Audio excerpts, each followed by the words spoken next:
The first incident happened just last week as I'm recording this. I work as a night security supervisor at a hospital, so I'm usually home sleeping during daylight hours and stay awake from around 7 p.m. to 11 a.m., even on my days off, to keep my body clock consistent. That particular evening, I was at work until 5 a.m. When my shift ended, I drove straight home, arriving at about 5:20. The streets were completely deserted and eerily quiet. As I approached my house, I noticed a van parked directly across from my driveway. I slowed down while passing and took a better look. It was an older model cargo van, painted dark blue, with windows so heavily tinted they were practically black. I couldn't see anything through them, and all the lights were off. I pulled into my garage and parked, taking one final glance at the street before heading inside. The way my neighborhood is laid out creates quite a bit of space between houses, making it easy to park close to whichever house you're visiting. So parking directly across from my house seemed unnecessary, since there were plenty of open spots along the street. Initially, I dismissed any concerns, thinking perhaps someone was visiting my neighbors. Maybe they were having some kind of gathering, and the closer parking spaces to their house were all taken. About an hour later, I peeked through the window and the van was no longer there. The rest of that day went on as usual. I slept until 7 p.m., then prepared for another night of work. When I left for work, the van wasn't there. So really, there was no reason to keep thinking about it. I spent the night at work, which was a bit more draining than normal, but I was looking forward to my day off tomorrow. The shift dragged on until I finally clocked out and drove back home. It was the middle of the night and there wasn't a single car on the road. However, when I reached my house, that same van was there, parked in exactly the same spot as the night before. I did the same thing as last time. I drove by slowly, trying to look through the windows, but it appeared exactly as it had before. This time, after parking in the garage, I walked to the end of the driveway to get a closer look. As I approached, I thought I saw something move inside the van, behind the dark glass. It was just a glimpse in my peripheral vision, so I couldn't be sure. It might have just been a reflection on the window. I moved closer to the van. I stayed about 10 feet away, as I wasn't comfortable getting too close, especially if someone was inside. Even at that distance, I couldn't see anything more. Before leaving, I decided to take a photo of the van's license plate in case this became a recurring problem, but I figured I probably would never need to use it. Better safe than sorry, though. I went back inside my house, and just like last time, I looked out the window later and the van had disappeared. Very strange, but it wasn't harming me in any way, so I didn't think too much about it. I made dinner and watched TV for a few hours, then went to bed and slept until around 7 or 8 p.m. When I woke up, the sun had already set. Since it was my day off, I took my customary long walk around the neighborhood. When I left the house, the van wasn't there, but when I returned from my hour-long walk, the van was parked in exactly the same spot as the previous 2 nights. I had walked through the entire neighborhood and saw only a couple of other cars parked on the street. So why was this van always right in front of my house, and only at night? I approached the van, and this time went right up to the window. I cupped my hands around my eyes to block out any reflection and could see the interior of the van.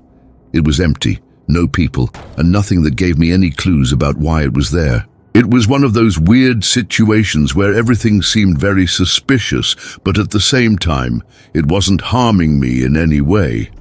I didn't know exactly what to do about it. I went back inside my house, and the first thing I did was grab my phone that I had left charging on the nightstand while I was on my walk. When I picked up the device, I saw an unusual notification. It was a motion detection alert from one of my security cameras. To clarify, I had a camera on my front porch, but it was pointed at the door, so it never triggered unless someone was right at the door. I also had 3 cameras inside the house in all the main rooms. The notification didn't specify which camera had detected the motion, so I opened the app and checked. There was a 60-second video saved in the app. I watched it, and for almost the entire time, the house was completely silent, with no movement at all. I was beginning to think it might have been a system error, but in the last 5 seconds of the video, something quickly passed by the bottom portion of the camera frame. It was very fast. The person appeared on screen for just a fraction of a second, and only part of their head and shoulders were captured. I felt my hands go cold as I held the phone. The room the video was recorded in was the bedroom where I was standing at that moment. Suddenly, the silence of the house became deafening.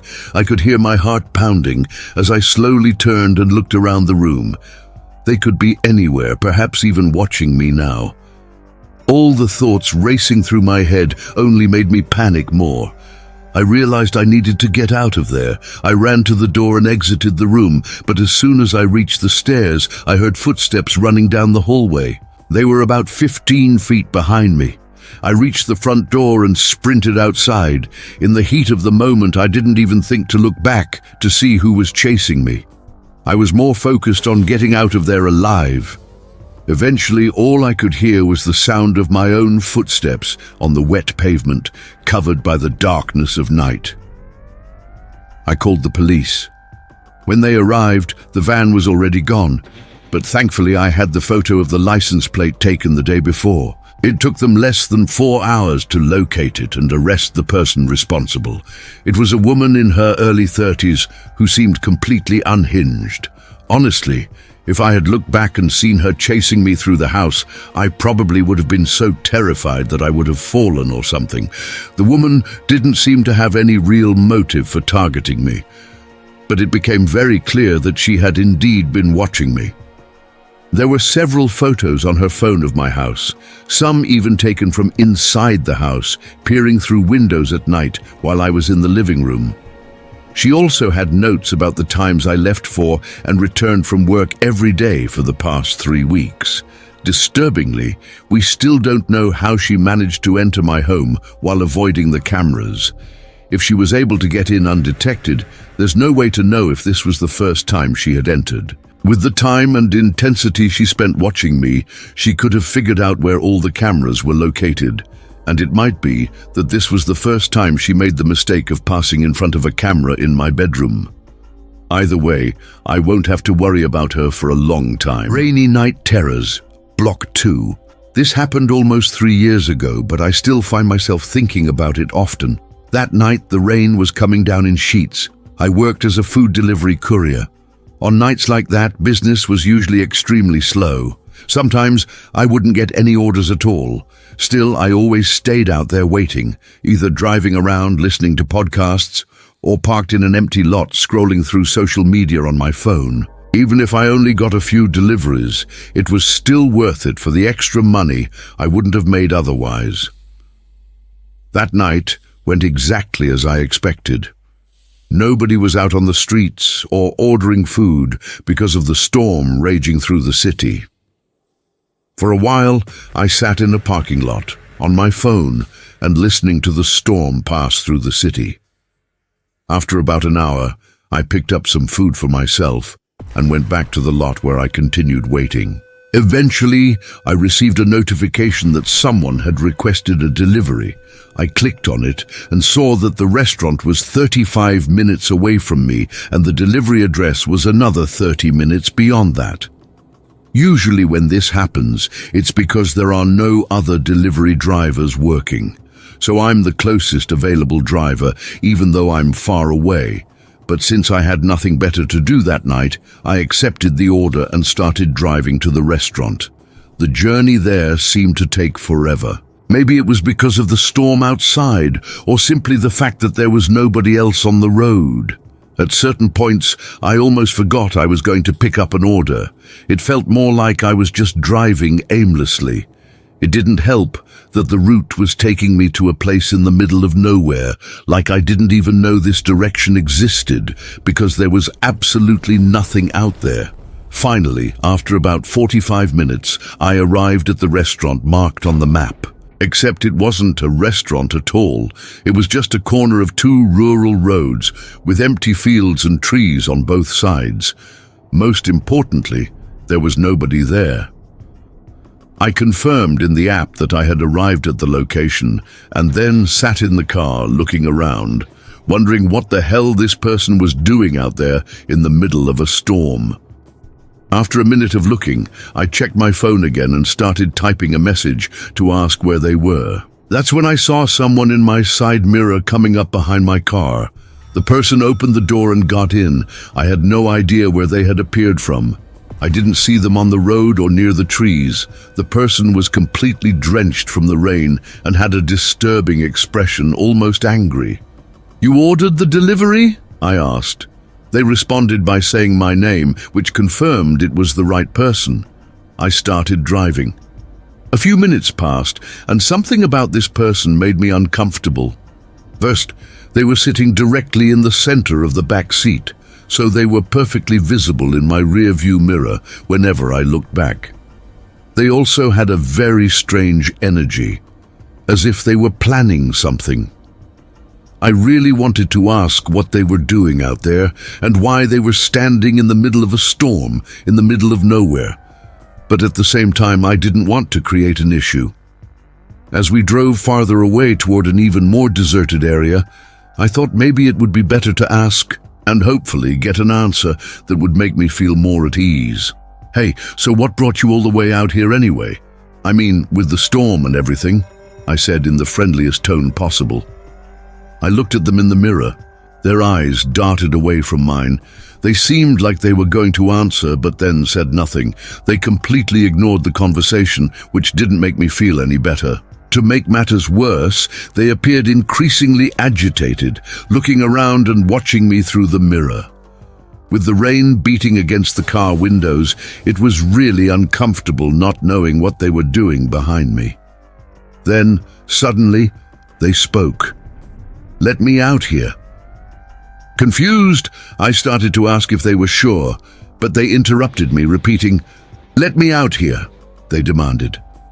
Something was clearly wrong, and I didn't want to be part of it. I did what they asked, stopping the car on the side of the road. They moved toward the door to get out, but I noticed they glanced at my phone, which was in the center console with the delivery app open. They put their hand on the door, but hesitated. After a brief pause, they looked at my phone and then pulled out their own phone and checked something on it. At that moment, I knew exactly what was going through their mind. They had been reminded that the app had their full name and everything else. So whatever they had been planning, and that was clearly making me suspicious, would be directly linked back to them. I knew this immediately. As soon as I saw their look at my phone, the realization washing over them. "Don't worry, I'll cancel the order on my end. It won't charge you," I said, trying to deflect their thoughts and somehow pretend that I wasn't suspicious of anything, maybe making them think that by canceling, their information would be deleted or something like that. They stared at me, their eyes still angry and lifeless. After a few more seconds of hesitation, they got out of the car, walked out into the storm, and were quickly obscured by the fog and rain. I drove away immediately before they could change their mind. Even without having practically any evidence that this person was doing something wrong, I quickly reported their behavior to the police, because you never know. Several days passed without any news, until I received a truly heartbreaking call. Someone had gone missing that night, last seen near the forest area, which was close to the road where I had picked up this person. They asked for more information about what happened that night, but after giving them everything I knew, they couldn't find the missing person or the person I had picked up. Unfortunately, with the storm, any trails or evidence were probably erased and lost before searches could be conducted. They never found the missing person, nor the person I had picked up. I was the last known person to have had contact with them. I guess I was really lucky not to have disappeared that night too. If you enjoyed these terrifying tales from the rainy night, don't keep that fear to yourself. Smash that subscribe button like it's the only thing between you and whatever was lurking in the shadows of these stories. But I want you to do something different today. Instead of just commenting scared or creepy, tell me what you would have done in either of these situations. Would you have confronted the van stalker directly? Would you have refused to pick up the delivery in the middle of nowhere? Let's see who among you has the best survival instincts. Your answer might just save someone else in a similar situation. I'd also love to know which story gave you the worst goosebumps and why. Your responses help me understand what truly terrifies my audience, so I can bring you even more specialized nightmares in the future. This isn't just for likes. Your engagement genuinely helps other horror content creators discover our growing community of night owls and terror enthusiasts. If this video helped inspire your own eerie tales or taught you something about storytelling, let me know in the comments. Don't forget to click the notification bell to be the first to hear these stories. After all, when it comes to horror, you want to be the one telling the tale, not becoming part of it. Stay vigilant, stay safe, and remember, not every stranger in the rain is lost. Sometimes they've found exactly what they're looking for.